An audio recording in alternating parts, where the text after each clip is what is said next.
اختیار رکھنے والا کون ہے؟ وہی الہ۔ اور تیسری چیز کیا ہوگی کہ قدرت کاملہ۔ یاد رکھ لیں ہمیشہ، علم کامل، قدرت کامل، ورنہ علم تو اللہ نے سب کو دیا ہے نا، علم تو اللہ پاک نے ہر چیز کو دیا ہے۔ آپ نے دیکھا نہیں کہ مرغی کے بچے انڈے سے نکلتے ہیں چھوٹے چھوٹے ایسے جیسے کپاس کے گولے ہوتے ہیں، وہ بھی بلی کو دیکھنا فوراً ماں کے پروں کے نیچے چھپتے ہیں۔ اتنا علم تو اللہ نے ان کو بھی دیا ہے نا، کہ وہ جانتے ہیں کہ ہماری پناہ جو ہے یہ ماں ہے، اسی کے پروں کے نیچے چھپیں گے تو یہ ہماری حفاظت کرے گی۔ اسی طرح آپ دیکھ لیں 100 گائے باندھ دیں، ان کا 100 بچڑا الگ باندھ دیں، اور پھر بچڑے کو چھوڑے سب اپنی ماں کے پاس جاتے ہیں، دوسرے کے پاس نہیں جاتے۔ اتنا علم تو اللہ نے اس کو بھی دیا۔ آپ ایک پرندے کا گھونسلہ دیکھتے ہیں آپ کے باغ میں یا کسی درخت میں، آپ نے دیکھا ہے کہ پرندے کا گھونسلہ ہے، وہ پرندہ صبح کو نکل جاتا ہے اور شام کو لوٹتا ہے، تو ہر پرندہ اپنے گھونسلے میں آتا ہے، دوسرے کے گھونسلے میں نہیں گھستا۔ یہ ایک انسان ایسا جانور ہے جو سب کے گھر میں گھستا ہے۔ یہ انسان جو ہے نا، یہ ایسا حیوان ہے کہ یہ اپنا گھر تو اس کو اچھا لگتا ہی نہیں، اکثر وقت اس کا دوسرے کے گھروں میں گزرتا ہے۔ نہ اس کو اپنا کھانا اچھا لگتا ہے، نہ بیوی اچھی لگتی ہے، نہ گھر اچھا، اس کو سب دوسروں کی چیز پسند۔ انسان ہے، حیوان ہے۔ اسی لیے اللہ نے فرمایا نا کہ جب مومن ہے تو علیین پہ ہوتا ہے، اور گر جائے تو پھر اسفل سافلین۔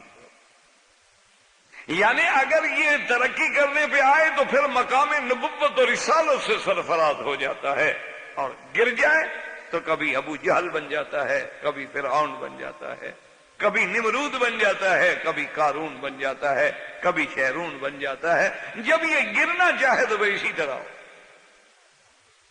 ورنہ ہے تو سب انسان۔ تو اس لیے جناب آپ غور کریں کہ علم کا معنی ہوتا ہے علم کامل، ورنہ علم تو اللہ نے ہر کسی کو دیا ہے، سب سے زیادہ انسان کو دیا ہے، انسانوں میں سب سے زیادہ انبیاء کو دیا ہے، انبیاء میں سب سے زیادہ رسول کو دیا ہے، رسولوں میں سب سے زیادہ علم اللہ نے محمد مصطفیٰ کو دیا صلی اللہ علیہ وعلا آلہ واصحابہ وسلم۔ اسی لیے حضور نے فرمایا اوتیت علم الاولین والآخرین، مجھے تو اولین و آخرین کا بھی اللہ نے علم دیا۔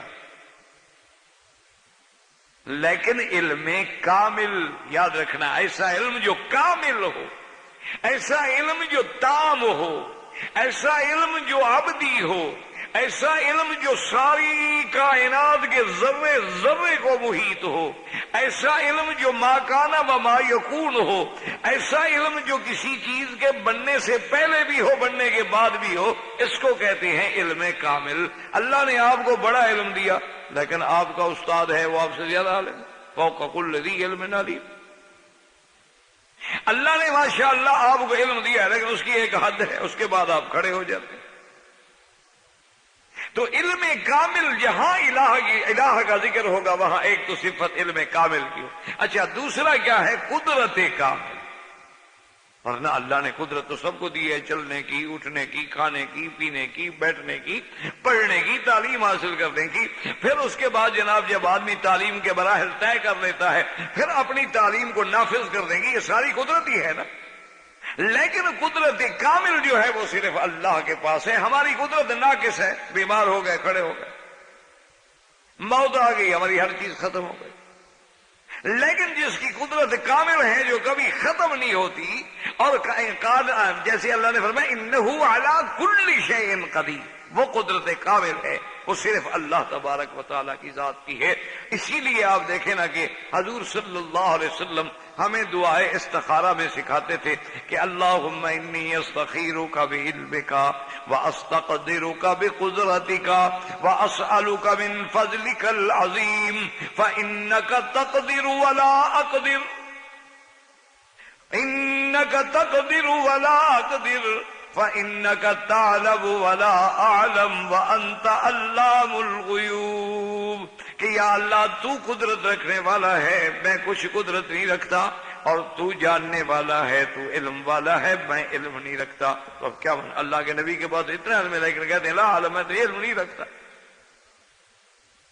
اللہ کے نبی کو اور اللہ نے قدرت تو دی ہے، لیکن وہ آدمی اقرار کرتا ہے کہ ان انک تقدر، تو قدرت رکھتا ہے، لا اقدر، انک تعلم ولا اعلم وانت علام الغیوب، اللہم ان کنت تعلم ان ھذا الامر، یہاں وہ اپنے کام کا نام لے، خیر لی فی دینی ومعاشی وعاقبت امری فی عاجلہ وآجلہ فاقدرہ لی فیسرہ لی فسہل علی ذلک الامر ثم بارک لی فیہ، اللہم ان ھذا الامر ان کنت تعلم شر لی فی دینی ومعاشی وعاقبت امری فی عاجلہ وآجلہ فاصرف عنی فاقدرہ لی الخیر حیث کان ثم رزقنی بہ۔ تو اللہ تبارک و تعالیٰ نے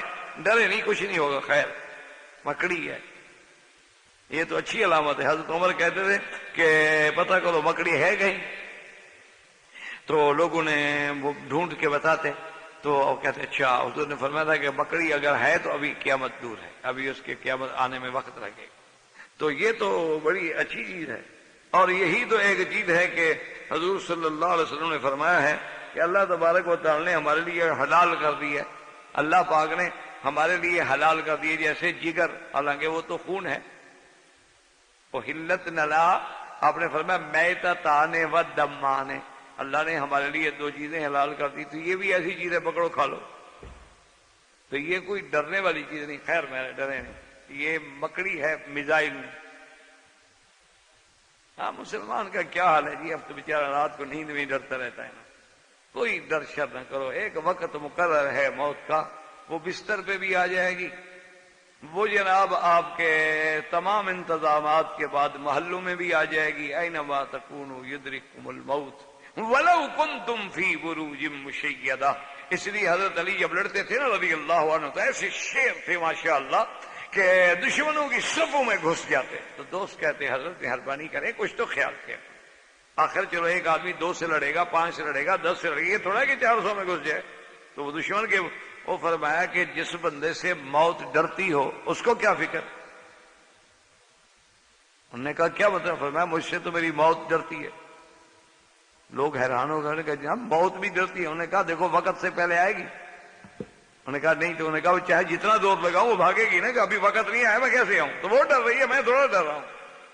تو انہوں نے کہا کہ اس نے اپنے وقت پہ آنا ہے، وقت سے پہلے آ نہیں سکتی، تو اس لیے بھی آپ خوف نہ کریں، اللہ تبارک و تعالی رحمت کریں گے، آپ محفوظ رہیں گے انشاءاللہ، اللہ کا گھر ہے، مسجد ہے۔ تو اب جناب سمجھیں کہ ایک ہے علم کامل اور قدرت کامل، کہ انک تقدر ولا اقدر، کیا معنی ہوا اس کو سمجھے؟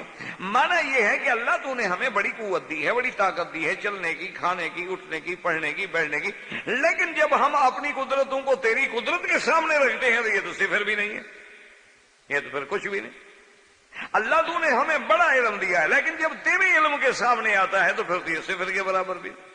اسی لیے حضرت خضر نے فرمایا تھا کہ موسیٰ علیہ السلام علمی و علمک و علم الخلائق کلھا، کہ میرا علم، تیرا علم، ساری مخلوق کا علم اللہ کے علم میں سے اتنا بھی کم نہیں کر سکتے جتنا ایسے چڑیا نے چونچ میں لے کے پانی لیا ہے اور دریا میں کوئی کمی آئی ہے۔ انہوں نے کہا کیا کمی ہے؟ انہوں نے کہا اللہ کے علم میں اتنی کمی بھی نہیں ہو۔ اس لیے اب سمجھیں کہ ایک ہے علم کامل اور ایک ہے قدرت کامل، اور ایک ہے کیا معنی؟ اختیار یا تصرف کامل، سمجھ لیں، اختیار کامل، تصرف کامل، علم کامل، اور اس کے بعد قدرت کامل۔ تو جب یہ جہاں جہاں قرآن دعویٰ کرے گا اپنے الہ کا، الوہیت کا، آپ دیکھیں مثلا آیت، چلو اور آیتیں آپ پڑھتے ہوں نہ پڑھتے ہوں، آیت الکرسی تو ہر آدمی پڑھتا ہے، آیت الکرسی تو ہر آدمی ماشاءاللہ تلاوت کرتا ہے، اللہ لا الہ الا هو الحی القیوم۔ اب یوں سمجھیں قرآن نے دعویٰ کیا کہ اللہ لا الہ، اللہ کون ہے؟ کوئی معبود نہیں مگر وہ، یہ دعویٰ ہے۔ اب پڑھتے جائیں آگے، آ گیا قرآن شریف۔ اب دیکھیں نا میں نے عرض کیا تھا نا کہ جہاں اب الہ کا لفظ آ گیا نا آیت الکرسی میں کہ لا الہ الا هو حی القیوم لا تأخذہ سنۃ ولا نوم. یہ تو صفت آ گئی اس کی کہ اس کو اونگ بھی نہیں آتی اور نیند بھی نہیں آتی. اس کا کیا معنی ہوا؟ کبھی غور کیا؟ غور کریں نا، سوچیں نا ذرا کہ جس کو اونگ بھی اونگ کہتے ہیں اور نیند نیند ہے، اونگ بھی نہیں آتی اور نیند بھی نہیں آتی. ہے تو روایت اسرائیلی، اللہ عالم اس کی حقیقت کا، کہ موسیٰ علیہ السلام نے کہتے ہیں کہ اللہ سے عرض کیا کہ اللہ میاں نیند تو بڑی میٹھی چیز ہے، میرا اللہ آپ نے نیند تو ایسی پیاری بنائی ہے کہ آدمی تھکا ہے، ٹوٹا ہوا ہے، سو گیا فریش ہو کر، آدمی کو غم ہے، ہم ہے، بیماریاں، ایک دفعہ نیند آ گئی بھائی ڈسٹرب نہ کرو، سو گیا، اب ٹھیک سو گیا. تو اللہ میاں نیند تو بڑی پیاری چیز ہے، لیکن تو نے اپنی ذات کو نیند سے محروم رکھا ہے، نیند سے پاک ہے.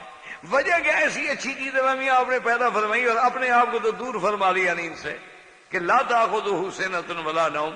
تو اللہ نے حکم دیا کہ موسیٰ علیہ السلام کو سمجھانے کے لیے ذرا عملی طور پہ بھی مسئلہ سمجھ آ جائے، تو اللہ نے حکم دیا کہ جبرائیل ان کو ایسا کریں کہ 2 بلورین بہترین شیشے کی نفیس بوتلیں جو ہیں وہ بھری ہوئی پکڑا دیں اور کہیں کہ اللہ کا حکم ہے کہ موسیٰ علیہ السلام ان کی حفاظت کرنی ہے، بس جب نماز پڑھ لو بلکہ اس کے بعد بالکل حفاظت کرنی ہے، خیال سے مضبوط رکھنی ہے، ان کا یہ کہیں گم نہ ہو جائیں، ٹوٹ نہ جائیں، خراب نہ ہو جائیں، ان کے اندر جو چیز ہے وہ گر نہ جائے.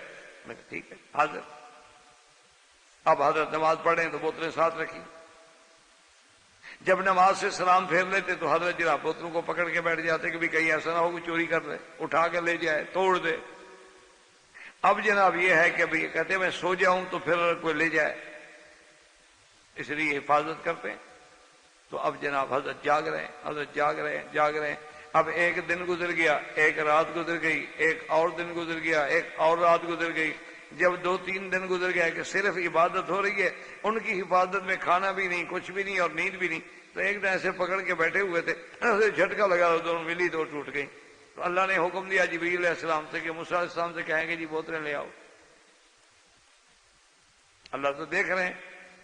تو موسیٰ علیہ السلام نے کہا اللہ میاں آپ تو جانتے ہیں میں نے خود تو غلطی نہیں کی، تھوڑی سی نیند میں بس وہ جھٹکا لگ گیا، میں نے آمدن نہیں توڑی، آپ جانتے اللہ بالغیوب ہیں، آپ دیکھ رہے ہیں، تو میں نے خود نہیں توڑی ہے بلکہ نیند میں ایسے طرح غلطی ہو گئی، کیا کریں. انہوں نے فرمایا موسیٰ تم سو جاؤ تو 2 بوتلیں ٹوٹ جائیں اور خدا سو جائے تو کائنات کون چلائے؟ یہ سارا نظام چلانے والا نیند سے پاک ہوگا تو چلائے گا، اگر وہ بھی سوتا ہو. اور دوسرا مسئلہ ہمیں کیا سمجھ آیا کہ لا تأخذہ سنۃ ولا نوم، جو اونگ سے بھی پاک ہے، نیند سے بھی پاک ہے. تو جس کو اونگ آتی ہو، نیند آتی ہو، وہ الہ. مسئلہ سمجھیں. اب یہ پتا خود کریں آپ کے پیروں کو نیند آتی سوتے؟ پتہ کرنے میں ہم کہیں گے تو نہیں مانیں گے آپ کہ اگر ان کو نیند آتی ہے تو پھر وہ مشکل کشا کیسے بنے، ہلا کیسے بنے. انبیاء کو بھی نیند آتی ہے، انبیاء بھی سو جاتے ہیں. پھر ایک تو عارضی نیند ہے، ایک ہمیشہ والی نیند ہے، موت بھی آنی ہے.